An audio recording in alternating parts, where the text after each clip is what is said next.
зээл гэдэг зүйл тэр хүмүүс яаж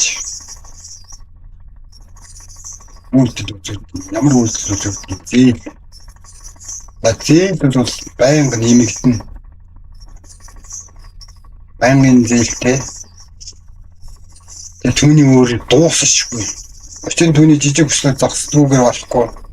Цалингаас ч давсан байдаг. Байнгын зээл төлөвлөждөг. Юусэргэл авчуулах зээл бүрийг авдаг. Тэр зээл төлөвтөнд тасралтгүй үлддэг. Энэ магадгүй нарсан туршид төлөвлөж магадгүй.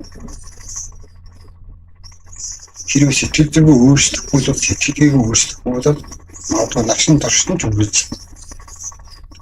Тэгэл орлого зээл төлөлт, орлого зээл төлөлт гэсэн юмтай яв.